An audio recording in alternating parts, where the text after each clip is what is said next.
Gurukul online learning নেটওয়ার্কের আজকের ক্লাসে তোমাদের সবাইকে স্বাগত জানাচ্ছি। আমি সারোর হোসেন। আজকে আমরা introduction to science of biology এই চ্যাপ্টারের অর্গানাইজেশন অফ লিভিং ম্যাটার টপিকটার থার্ড ক্লাস নিয়ে আলোচনা করব, মানে পার্ট 3। তো আজকে আমরা common characteristics of living matters, যেটা এসসিকিউ এর জন্য যেভাবে পড়তে হবে সেভাবে পড়ব, সেভাবে আমরা শিখব। এরপর হচ্ছে levels of organisation in biology. হ্যাঁ, বায়োলজিতে অর্গানাইজেশনের যে লেভেলগুলো রয়েছে ওই লেভেলগুলো আমরা সিরিয়ালি পড়ব, যেমন molecule, cell, tissue, organ, organ system, organism. এই সিরিয়াল অনুযায়ী আমরা শিখব আজকে ইনশাল্লাহ। Common characteristics of living matters for SAQ. All organisms use energy, metabolism. All organisms maintain a stable internal environment, homeostasis. সব অর্গানিজম কিন্তু এনার্জি ইউজ করে, মেটাবলিজমের মাধ্যমে যে এনার্জিটা ডিরাইভ করে। সব অর্গানিজম হচ্ছে স্টেবল ইন্টারনাল এনভায়রনমেন্টকে মেনটেন করে রাখে, যেটাকে বলা হয় homeostasis. All organisms detect and respond to select external stimuli. সব অর্গানিজমই এক্সটার্নাল স্টিমুলাই এর প্রতি রেসপন্ড করে, ডিটেক্ট তো করতেই পারে, রেসপন্ডও করতে পারে। All organisms can engage in movement which may occur internally or even at the cellular level. সব অর্গানিজমই মুভমেন্টে এনগেজ করতে পারে।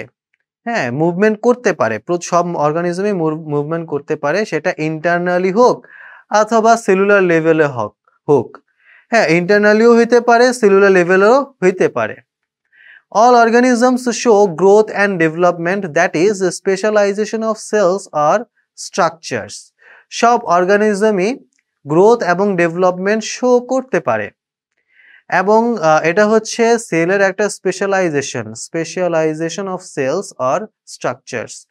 Even unicellular organisms show a tiny amount of growth and single cells repair and use materials from the environment to replace internal structures as needed. তাহলে unicellular মানে এককোষী যে জীবগুলো রয়েছে তারাও কিন্তু গ্রোথ শো করে। তাদের যে single cells repair and use materials from the environment to replace internal structures as needed. Single সেলরা কি করে, তাদের নিজেদের কোনো জায়গায় সমস্যা হলে সেটা রিপেয়ার করে ফেলে, এবং এনভায়রনমেন্ট থেকে নেওয়া বিভিন্ন ম্যাটেরিয়ালস তারা ইউজ করে এবং সেটা তাদের ইন্টারনাল স্ট্রাকচারে যেখানে যে ম্যাটেরিয়ালস দরকার সেটা হচ্ছে গিয়ে রিপ্লেস করে নেয়। All organisms reproduce. Even if an individual can't reproduce, its species can. যদি কোনো একটা ইন্ডিভিজুয়াল রিপ্রোডিউস করতে নাও পারে, তার স্পিসিসটা করতে পারবে, অন্য কোনো স্পিসিস রিপ্রোডিউস করতে পারবে। কোনো একটা ইন্ডিভিজুয়াল রিপ্রোডিউস করতে পারছে না, এটা হচ্ছে গিয়ে তার ব্যক্তিগত সমস্যা, তার মধ্যে থাকা কোনো একটা ডিজিজ বা কোনো একটা অ্যানোমালি এর কারণে সে এটা করতে পারছে না। কিন্তু ওই স্পিসিসের অন্য সব যে অর্গানিজম রয়েছে তারাও তো অবশ্যই রিপ্রোডিউস করতে পারে। In addition, an individual's cells are constantly reproducing themselves. All organisms have nucleic acid as the hereditary molecule.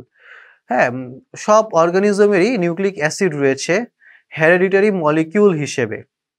তাহলে নিউক্লিক অ্যাসিড হচ্ছে কি হিসেবে থাকে? হেরেডিটারি মলিকিউল হিসেবে, কারণ এই নিউক্লিক অ্যাসিডই হচ্ছে ডিএনএ তৈরি করে। দুইটা নিউক্লিক অ্যাসিড মিলে একটা ডিএনএ তৈরি হয়, এবং সেই ডিএনএর মধ্যে কিন্তু হচ্ছে আমাদের বডির যত ট্রেট রয়েছে, অর্থাৎ যত বৈশিষ্ট্য বা প্রপার্টিজ রয়েছে, এই প্রপার্টিজগুলোর যে কোড রয়েছে সেই কোডগুলো ওই নিউক্লিক অ্যাসিড বা ডিএনএর মধ্যে কোড ইনকোডেড থাকে। ওকে, all organisms show adaptation which occurs at the individual level and is tightly related to homeostasis. সব অর্গানিজমই কি করে, অ্যাডাপ্টেশন শো করে এবং এগুলো কিন্তু ইন্ডিভিজুয়াল লেভেলে অকার করে, which occurs at the individual level and is tightly related to homeostasis. হোমিওস্টেসিসের সাথে টাইটলি রিলেটেড থাকে। সব অর্গানিজমই অ্যাডাপ্টেশন শো করে, মানে সবাই অভিযোজিত হইতে পারে, তারা সবাই ইন্ডিভিজুয়াল লেভেলে, এই ঘটনাটা ইন্ডিভিজুয়াল লেভেলে ঘটে and is tightly related to homeostasis, এবং এই ঘটনাটা কিন্তু হোমিওস্টেসিসের সাথে খুব ঘনিষ্ঠভাবে related. All organisms are made of one or more cells, প্রতিটা অর্গানিজমই কি সেল দিয়ে তৈরি, সেটা একটা সেল হইতে পারে, অনেকগুলো সেলও হইতে পারে।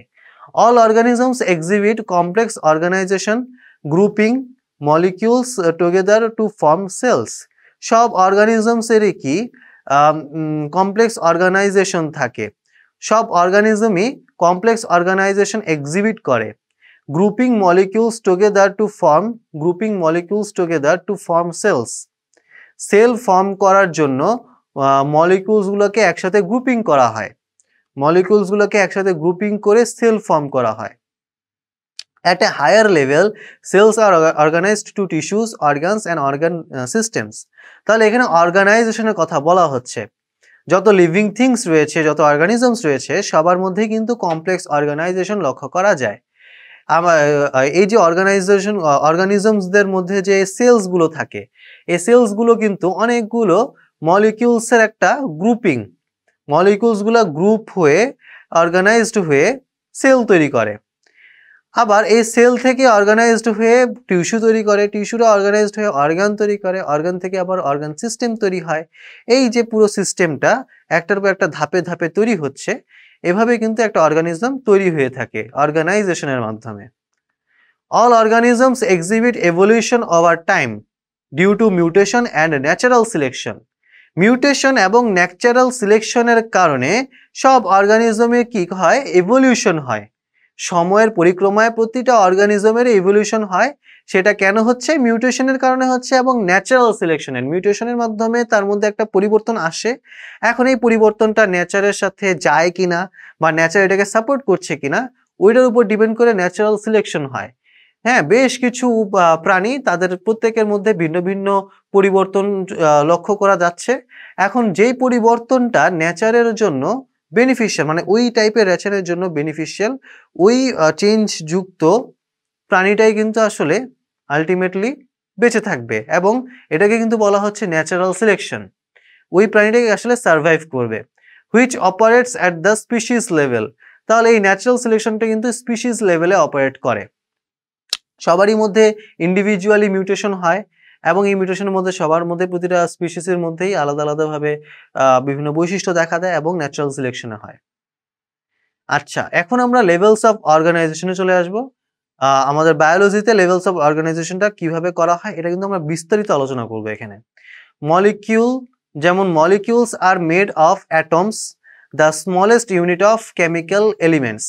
মলিকিউলস কি দিয়ে তৈরি? মলিকিউলস হচ্ছে অ্যাটম দিয়ে তৈরি, এবং এই অ্যাটম হচ্ছে কেমিক্যাল এলিমেন্টসের স্মলেস্ট ইউনিট। সবচেয়ে ছোট ইউনিট হচ্ছে কেমিক্যাল এলিমেন্টসের কি? Atoms. They can be found in all matter, সকল ম্যাটারে তাদেরকে খুঁজে পাওয়া যায়। লিভিং হোক সেটা, নন লিভিং হোক, doesn't matter. Living non living সকল ম্যাটারের মধ্যেই তাদেরকে খুঁজে পাওয়া যায়। Molecules make up the most basic structures of living beings. Molecules হচ্ছে লিভিং বিংসের সবচেয়ে বেসিক স্ট্রাকচার মেক আপ করে থাকে, সবচেয়ে বেসিক স্ট্রাকচার তৈরি করে। তাহলে মলিকিউলস দিয়ে হচ্ছে একটা লিভিং বিং এর স্ট্রাকচার তৈরি হওয়া শুরু হয়। হ্যাঁ, স্ট্রাকচার তৈরি করা শুরু করে, বেসিক স্ট্রাকচারটা তৈরি করে মলিকিউলস।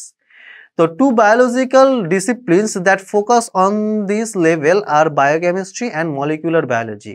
তো আমরা বায়োকেমিস্ট্রি এবং মলিকুলার বায়োলজিতে কিন্তু আমরা মলিকিউল লেভেলে যেই ঘটনাগুলো ঘটে সেই ঘটনাগুলো কিন্তু আমরা আলোচনা করে থাকি। আচ্ছা, এরপর আসি আমরা সেলে। A cell is the basic unit of life. There are two kinds of cells, plant cells, animal cells. Plant cells হচ্ছে কোনগুলো? Which have a rigid cell wall made of cellulose molecules, and animal cells which have flexible cell membranes. তাহলে cells কারা? Cells হচ্ছে basic unit of life. আর দুই রকমের cell পাচ্ছি আমরা, প্ল্যান্ট সেল আর হচ্ছে অ্যানিমাল সেলস। প্ল্যান্ট সেলসে সেল ওয়াল থাকবে, অ্যানিমাল সেলসে কিন্তু সেল ওয়াল থাকবে না। প্ল্যান্ট আর অ্যানিমাল সেলসে থাকবে সেল মেমব্রেন। আর এই যে সেল ওয়ালের কথা বললাম, এটা হচ্ছে সেলুলোজ দিয়ে তৈরি হবে।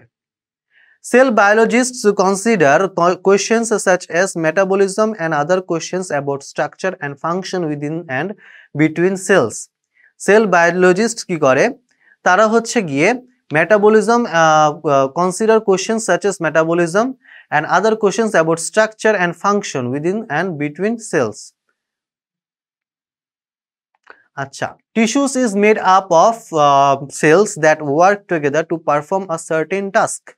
তো অনেকগুলো সেল মিলে একটা টিস্যু তৈরি হয়, সেই টিস্যুটা একা একটা ইউনিট হিসেবে কাজ করে, কারণ ওই টিস্যুর সব সেলগুলো মিলে একই কাজ করে, তো ওই টিস্যুটাকে একটা আলাদা ইউনিট হিসেবে মনে হয় যে ওই টিস্যুটা আলাদাভাবে একটা কাজ করছে।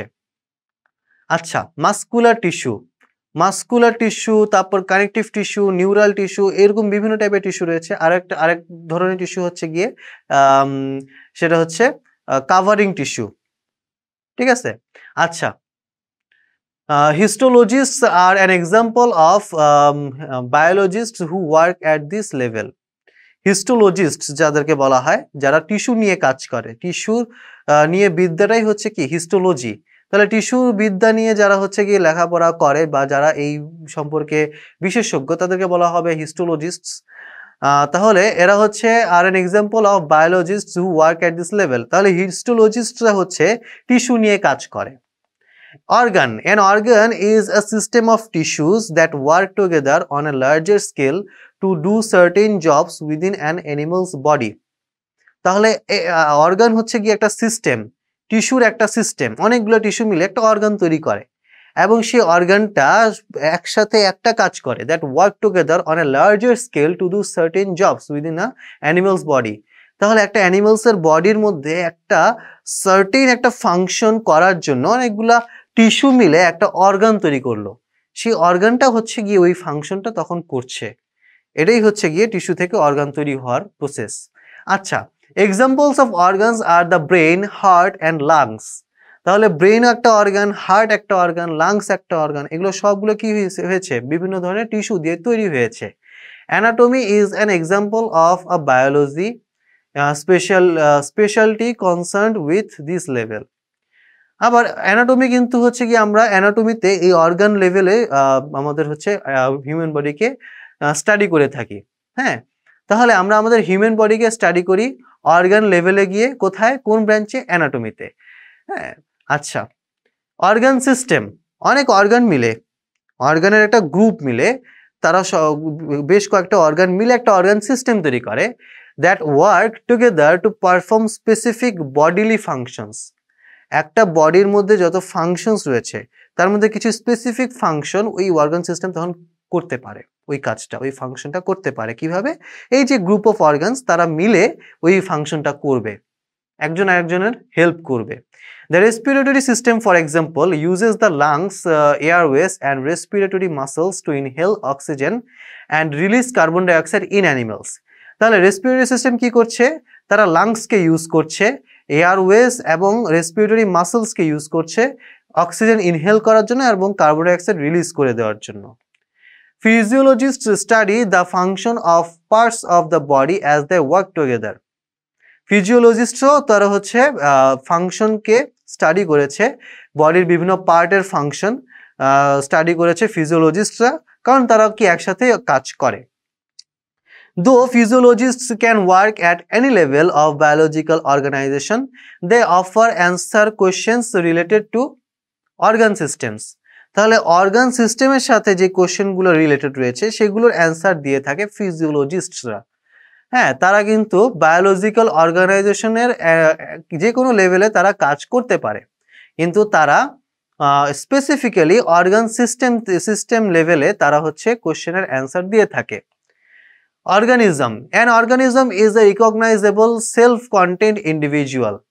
তাহলে একটা অর্গানিজম হচ্ছে গিয়ে একটা ইন্ডিভিজুয়াল, হ্যাঁ, যার একটা সেলফ রয়েছে, হ্যাঁ, সেলফ কন্টেইন রয়েছে এবং যাকে রিকগনাইজ করা হচ্ছে ইন্ডিভিজুয়াল হিসেবে। যেমন আমি একটা অর্গানিজম। হ্যাঁ, organisms can be unicellular. Organisms such as bacteria or amoeba or multicellular organisms comprised of organs and organ systems. A human being is an example of a multicellular organism. যেমন আমরা একটা multicellular organism, কারণ আমাদের শরীরে অনেক sell রয়েছে।